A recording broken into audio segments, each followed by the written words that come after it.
Hello students, welcome back to apex institute of commerce. I am Meena. आज मैं आपको एक न्यू टॉपिक कराने जा रही हूँ और उस न्यू टॉपिक में बहुत सारे कंसेप्ट्स आते हैं। नेशनल इनकम से रिलेटेड जितने भी एग्रीगेट्स हैं वो सब हम डिस्कस करेंगे। आप डोमेस्टिक इनकम के बारे में, नेशनल इनकम के बारे में कर चुके हो, ग्रोस कंसेप्ट और नेट कंसेप्ट के बारे में पढ़ चुके हो, और साथ ही साथ आप कर चुके हो नेशनल इनकम क्या होती है या डोमेस्टिक इनकम क्या होती है, और फैक्टर कॉस्ट क्या होती है, और मार्केट प्राइस क्या होती है। तो अब हम इन कंसेप्ट से, इन तीन कंसेप्ट के बेस पे, मतलब तीन कंसेप्ट है और इन तीन कंसेप्ट के बेस पे आपके टोटल 8 एग्रीगेट्स बनते हैं। उन 8 एग्रीगेट्स को हम वन बाय वन डिस्कस करेंगे। उससे पहले आप इस थोड़ा सा यहाँ नज़र लगाइए कि यहाँ पे क्या, और ये नोट्स बनाएं, उसके अंदर ही इसको प्रॉपर नोटबुक में नोट करें। तो सबसे पहला कंसेप्ट होता है आपका ग्रोस। ग्रोस के अंदर क्या होता है, आपको बताया था ग्रोस इन्वेस्टमेंट, एक होती है नेट इन्वेस्टमेंट। ग्रोस के अंदर क्या होता है, न्यू प्लस पुरानी को रिपेयर कराना, मीन्स डेप्रिसिएशन ऐड होता है। और नेट के अंदर क्या आता है, सिर्फ और सिर्फ न्यू चीज आती है। तो यहाँ पे आपका पॉइंट हुआ, ग्रोस के अंदर डेप्रिसिएशन इंक्लूड होता है लेकिन इसके अंदर ऐड नहीं होता। एक तो कंसेप्ट आपका ये था। अब डोमेस्टिक और नेशनल में डिफरेंस किस चीज़ का होता है। डोमेस्टिक के अंदर NFIA ऐड नहीं होती, लेकिन नेशनल इनकम के अंदर NFIA ऐड होती है। तो जहां ऐड होती है आपको वहां मार्क करना है। ग्रोस के अंदर डेप्रिसिएशन ऐड होता है और नेशनल के अंदर NFIA ऐड होती है। NFIA means net factor income from abroad. हमने प्रीवियस वीडियो में किया था, जो फैक्टर इनकम हमारे इंडियंस ने फॉरेन से अर्न की है, लेस वो इनकम जो फॉरेनर्स ने हमारी कंट्री से अर्न की है, उनका डिफरेंस होता है ये। तो ये नेशनल इनकम के अंदर ऐड करते हैं, ठीक है। तीसरा आता है फैक्टर कॉस्ट और मार्केट प्राइस। इन दोनों में डिफरेंस किसका होता है, NIT का। NIT means net indirect taxes, वो किसके अंदर ऐड होते हैं, मार्केट प्राइस में ऐड होते हैं। तो आपको ये तीनों बातें ध्यान रखनी है। इन तीनों पॉइंट से आप सारी डेफिनेशन भी रेडी कर लोगे। अब देखिए यहाँ पे आती है 6 कंसेप्ट। कन्वर्जन कैसे करते हैं, आपको नेट दिया हो तो ग्रोस पे कैसे जाते हैं, डोमेस्टिक दिया हो तो नेशनल पे कैसे जाते हैं। अब देखो वर्ड आया नेट। नेट वर्ड किससे कंपेयर करते हैं हम, ग्रोस से। ग्रोस के अंदर डेप्रिसिएशन ऐड होता है, नेट के अंदर ऐड नहीं होता। अगर आपको नेट कंसेप्ट निकालना है तो आपको पेपर में ग्रोस गिवन होगा, तो ग्रोस में डेप्रिसिएशन ऐड होता है, लेकिन आपने कहाँ जाना है, नेट पे जाना है। तो आप क्या करोगे, नेट के लिए डेप्रिसिएशन को माइनस कर, क्योंकि इसके अंदर ऐड है तो आपने डेप्रिसिएशन क्या कर दिया, माइनस कर दिया। अब ग्रोस पे जाना है तो इट मीन्स आपको नेट गिवन होगा। अब ग्रोस दिया हुआ है, मीन्स ग्रोस आपको निकालना है, तो ग्रोस का आप रिमाइंड करोगे कि ग्रोस में डेप्रिसिएशन ऐड होता है, तो आप क्या कर दोगे, ऐड कर दोगे, क्योंकि नेट के अंदर ऐड नहीं होता। नेक्स्ट आता है आपका डोमेस्टिक कंसेप्ट। डोमेस्टिक का मतलब क्या होता है कि जो हमने अपने घर पे इनकम अर्न की, फॉरेन में अर्न की हुई इनकम इसके अंदर ऐड नहीं है। लेकिन नेशनल का मतलब क्या होता है, इसके अंदर फॉरेन की इनकम क्या होती है, ऐड होती है। तो हमने नेशनल पे जाना हो तो NFIA ऐड करेंगे, डोमेस्टिक पे जाना हो तो NFIA क्या करेंगे, माइनस करेंगे। नेक्स्ट कंसेप्ट आते हैं आपका फैक्टर कॉस्ट और market price. Factor cost, producer को जो फैक्टर कॉस्ट आई, यानी कि गुड्स को बनाने में एक्सपेंसेस आए, वो क्या होती है, फैक्टर कॉस्ट होती है। और मार्केट प्राइस क्या होता है, गवर्नमेंट अगर उसके ऊपर टैक्स और सब्सिडी लगा के जितने में सेल करवाती है, वो क्या होती है, मार्केट प्राइस। तो मार्केट प्राइस के अंदर NIT ऐड होते हैं, लेकिन फैक्टर कॉस्ट के अंदर NIT ऐड नहीं होते। तो मार्केट प्राइस में ऐड होते हैं, इट मीन्स आप क्या करोगे, ऐड करोगे। फैक्टर कॉस्ट में ऐड नहीं होते, इट मीन्स आप क्या करोगे, माइनस करोगे। अब इन कंसेप्ट्स को करने के बाद, इन कंसेप्ट से रिलेटेड जो 8 एग्रीगेट्स हैं, हम उनको डिफाइन करेंगे कि अगर एग्जाम में इनको डिफाइन करना आ जाता है तो हम उसकी डेफिनेशन कैसे राइट करेंगे। आपको लर्न नहीं करना है, सिर्फ और सिर्फ कंसेप्ट्स को समझना है। तो चलिए फर्स्ट पॉइंट पे, first point, GDP at MP. अब जी का मतलब क्या है यहाँ पे, ग्रोस, ये हम ऑलरेडी कर चुके हैं। जी मतलब ग्रोस, डी मतलब डोमेस्टिक और पी मतलब प्रोडक्ट। कभी कभी प्रोडक्ट की जगह इनकम भी दिया होगा, तो दोनों मीनिंग सेम है। जीडीपी एट एमपी, तो gross domestic product at MP, यहाँ आप राइट कर लोगे एट एमपी। एमपी का मतलब क्या हुआ, मार्केट प्राइस, रेफर्स टू, अब मार्केट प्राइस की बात हो रही है, इट मीन्स मार्केट प्राइस का मतलब क्या हुआ, मार्केट वैल्यू, जिस प्राइस पे मार्केट के अंदर गुड्स सेल होंगे। प्रोड्यूस तो कहाँ हुए हैं, डी मतलब डोमेस्टिक, यानी कि जो भी goods, final goods domestic territory में प्रोड्यूस हुए हैं, उनकी जो मार्केट वैल्यू है उसको हम क्या बोलेंगे, जीडीपी बोलेंगे। तो जीडीपी में वर्ड आया आपका जी। जी का मतलब क्या होता है, ग्रोस। ग्रोस का मतलब होता है उसके अंदर डेप्रिसिएशन ऐड है, क्योंकि अभी हमने प्रीवियस पॉइंट में किया था कि डोमेस्टिक का मतलब होता है डोमेस्टिक कंट्री के अंदर, यानी कि डोमेस्टिक टेरिटरी के अंदर जो प्रोडक्शन है वो डोमेस्टिक है। ग्रोस वर्ड का मतलब क्या है, उसके अंदर डेप्रिसिएशन ऐड है। तो आप जीडीपी एट एमपी का मतलब बताओगे, इट रेफर्स टू, एमपी मतलब market value of final goods and services, D मतलब produced within domestic territory, और साथ में जी का मतलब आ जाएगा इंक्लूडिंग डेप्रिसिएशन। तो आप जब वर्ड्स पे फोकस करोगे वहाँ से आपकी डेफिनेशन बन जाएगी। अब इसी से रिलेटेड एक नेक्स्ट कंसेप्ट आता है एनडीपी। अब यहाँ देखो क्या आया, एनडीपी। अब इन दोनों में डिफरेंस किस चीज़ का है, सिर्फ और सिर्फ डिफरेंस है आपका एन और जी का। किसका डिफरेंस है, एन और जी का, ये डिफरेंस आया है। इट मीन्स ये सेम डेफिनेशन अगर हम ले लें, एमपी का मतलब क्या हुआ, मार्केट वैल्यू ऑफ, क्या हुआ इसका मीनिंग, एमपी मतलब market value of final goods and services produced within domestic territory.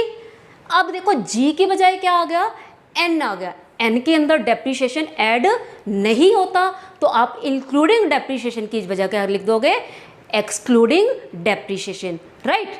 तो ये डेफिनेशन भी आपको क्लियर हो गई होगी। एक बार फिर से बता देती हूँ, it refers to market value of final goods and services produced within domestic territory during an accounting period excluding depreciation. Third concept आता है आपका जीएनपी एट एमपी। अब आपका क्या आया, जीएनपी एट एमपी, आप इससे कंपेयर करो, ठीक है, क्योंकि जी और जी सेम है। अब डी और एन का डिफरेंस आया। अब डिफरेंस किसका आया, डी और एन का। अगर आप डी का मतलब क्या होता है, डोमेस्टिक, और एन का मतलब क्या होता है, नेशनल। क्योंकि यहाँ पे दो एन आए हैं, तो आपको ये ध्यान रखना है कि पहला एन है नेट के लिए, दूसरा जो एन है वो है नेशनल के लिए। तो डी और एन में डिफरेंस आ रहा है, डी मतलब डोमेस्टिक, एन मतलब नेशनल। अगर आप कंसेप्ट देखो, डोमेस्टिक और नेशनल कंसेप्ट अगर आपको पता है तो आप डेफिनेशन खुद रेडी कर लेंगे। डी मतलब होता है जो गुड्स डोमेस्टिक टेरिटरी में प्रोड्यूस हुए, और एन मतलब जो गुड्स फॉरेन में भी प्रोड्यूस हुए, यानी कि नेशनल में हम डोमेस्टिक वाले भी ले रहे हैं और फॉरेन में जो गुड्स प्रोड्यूस किए या सर्विसेज दी उसको भी हम ले रहे हैं। तो कहने का मतलब क्या हुआ, इन दोनों में डिफरेंस है सिर्फ डी और एन का। अगर हम वही डेफिनेशन ले लें, प्लस में हम क्या ऐड कर दें, फैक्टर इनकम फ्रॉम अब्रॉड कर दें, ऐड कर दें, तो आपके पास क्या आ जाएगा, जीएनपी एट एमपी। तो डेफिनेशन क्या होगी आपकी, तो आप ये बोलोगे, gross national product at MP refers to market value of, MP मतलब market value of final goods and services produced within domestic territory including net factor income from abroad and including depreciation. तो वो आपका क्या आ जाएगा, GNP at MP, ठीक है। अगर हम इसको फॉर्मूले की फॉर्म में राइट करें, फॉर्मूले की फॉर्म में क्या आएगा आपका, एनडीपी एट एमपी भी निकाल सकते हो और जीएनपी एट एमपी भी निकाल सकते हो। तो आपका क्या आ जाएगा, जीडीपी एट एमपी। अब मैंने बताया था हम डोमेस्टिक से कहाँ जा रहे हैं, नेशनल में जा रहे हैं। कहाँ जा रहे हैं हम, डोमेस्टिक से नेशनल, नेशनल के अंदर क्या ऐड होता है, net factor income from abroad add होती है, राइट। यानी कि सेम डेफिनेशन वो लेके इस डेफिनेशन में हम क्या लिख सकते हैं, including depreciation and including net factor income from abroad. Last concept market price का, वो है आपका एनएनपी एट एमपी। अब आपको कंपेयर किससे करना है, एनडीपी एट एमपी से कंपेयर करना है। अब आप किससे कंपेयर करोगे, इससे। इसमें आपने डेफिनेशन क्या ली थी, डोमेस्टिक प्रोडक्ट लिए थे। अब आपने यहाँ पे क्या लेना है, नेशनल लेना है, यानी कि produced within domestic territory plus क्या आ जाएगा आपका, net factor income from abroad. अब क्योंकि यह कौन से वाला आ जाएगा, एक्सक्लूडिंग डेप्रिसिएशन वाला पॉइंट आ जाएगा। अगर हम इसका फॉर्मूला राइट करें तो क्या बनेगा, फॉर्मूले में आप लिखोगे N D P at M P. देखो अब हमने सिर्फ यहाँ से यहाँ जाना है, डी से कहाँ जाना है, एन पर जाना है, तो एन एफ आई क्या कर दोगे, ऐड कर दोगे। और आपकी जो सेकेंड डेफिनेशन बनी थी, क्या बनी थी, सेम डेफिनेशन, उसमें आपने लिखा था एक्सक्लूडिंग डेप्रिसिएशन, यानी कि सेम डेफिनेशन में आप क्या कर दिया था, एक्सक्लूडिंग डेप्रिसिएशन कर दिया था। तो आपके ये 3-4 कंसेप्ट हो गए। अब नेक्स्ट कंसेप्ट करते हैं हम। अभी हमने किया जीडीपी एट एमपी, अब हम करेंगे GDP at FC. 4 concept MP पे हैं और 4 ही कंसेप्ट, यानी कि 4 ही जो रिलेटेड एग्रीगेट्स हैं वो किसके ऊपर है, फैक्टर कॉस्ट पे हैं। तो फर्स्ट रिलेटेड एग्रीगेट आएगा आपका जीडीपी एट एफसी। अब आपको फोकस करना है, वहाँ हमारा एमपी था। एमपी का मतलब क्या होता है, जिस रेट पे गुड्स मार्केट में सेल होंगे। अब यहाँ बात हो रही है एफसी की। एफसी का मतलब क्या होगा, फैक्टर कॉस्ट, यानी कि जो इनकम गुड्स को प्रोड्यूस करने में एक्चुअल में आ रही है। क्या आ रही है, गुड्स को प्रोड्यूस करने में एक्चुअल में आ रही है, यानी कि गवर्नमेंट ने कोई टैक्स नहीं लगाया, कोई सब्सिडी नहीं दी। तो अब आप क्या लिखोगे, it refers to sum total of factor income earned from the production of goods and services within domestic territory of a country. यहाँ आपका आ रहा है कि जो सिर्फ अर्न हो रही है किससे, प्रोडक्शन से, और यहाँ हमने क्या लिया था, मार्केट वैल्यू ऑफ गुड्स। सिर्फ दोनों में यही फर्क है कि अब हम जो फैक्टर इनकम ले रहे हैं सिर्फ और सिर्फ क्या ले रहे हैं, सीओई ऑपरेटिंग सरप्लस प्लस, देखो यहाँ मैं राइट कर देती हूँ, यहाँ पे हम फैक्टर इनकम कौन सी ले रहे हैं, COE plus operating surplus plus factor income, sorry mixed income. और यहाँ आप क्या ले रहे थे, मार्केट वैल्यू में COE plus mixed income plus operating surplus and plus आ गया था एनआईटी। क्या आ गया था आपका, एनआईटी। तो अगर एनआईटी ऐड करें तो ये आ गया, नहीं तो क्या आया, ये आया। ठीक है, तो it refers to the sum total of factor income. और फैक्टर इनकम आपको पता ही है क्या मिलेगी, ये मिलेगी डोमेस्टिक टेरिटरी में।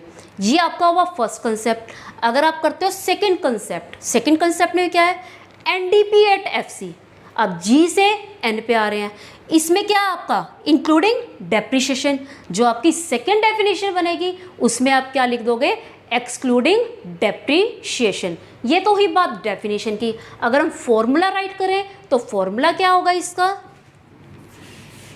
आप इसको लिखोगे GDP at FC minus depreciation, क्योंकि नेट में जब जाते हैं तो डेप्रिसिएशन क्या हो जाता है, माइनस आ जाता है। और जब हम डेफिनेशन राइट करेंगे इंक्लूडिंग की जगह क्या आ जाएगा आपका, excluding depreciation, right. Next point आता है आपका GNP at FC, GNP at FC. और अब इसको जीडीपी एट एफसी से कंपेयर करते हो तो डिफरेंस किस चीज़ का है, डोमेस्टिक और नेशनल का। अब डोमेस्टिक से नेशनल में जाओगे तो मीन्स क्या कर दोगे, सेम डेफिनेशन आप कहोगे market factor income earned from goods produced with in the domestic territory, plus में क्या आ जाएंगे, इनकम अर्न्ड फ्रॉम फॉरेन, यानी कि net factor income from abroad. तो ये आ जाएगा। एंड लास्ट कंसेप्ट यानी कि last aggregate NNP at FC, इसमें आप कैसे निकालोगे, NDP at FC plus net factor income from abroad. तो ये आपके सारे के सारे रिलेटेड एग्रीगेट्स हुए। एक एग्रीगेट से आप अदर 3 को राइट कर सकते हैं। सिर्फ आपको 2 एग्रीगेट्स की डेफिनेशन को अंडरस्टैंड करना है और उसके अकॉर्डिंग ये जो आपको कन्वर्जन बताई है इसके अकॉर्डिंग आपने क्वेश्चन सॉल्व करने हैं। इन कन्वर्जन्स के पॉइंट को आपने अच्छे से करना है क्योंकि इन्हीं कन्वर्जन पॉइंट्स पर ही आपके बहुत सारे क्वेश्चन आते हैं और 6 मार्क्स का क्वेश्चन आपका ज़रूर आता है एग्जाम पॉइंट ऑफ व्यू से। ये चैप्टर बहुत इंपॉर्टेंट है। न्यूमेरिकल्स आपके चैप्टर 3 में है, लेकिन जो बेस आपका दिया हुआ है, सॉरी न्यूमेरिकल आपके चैप्टर 4 में है, बेसिक जो आपका दिया हुआ है चैप्टर 3 में दिया है। तो आप अपने नोट्स बनाना जारी रखें। अगर कोई प्रॉब्लम आती है तो कमेंट सेक्शन में ज़रूर राइट करें। जल्दी ही मिलते हैं न्यू वीडियो के साथ। तब तक के लिए आप अपना होमवर्क करें और लॉकडाउन को एंजॉय करें। Right, thanks and have a nice day.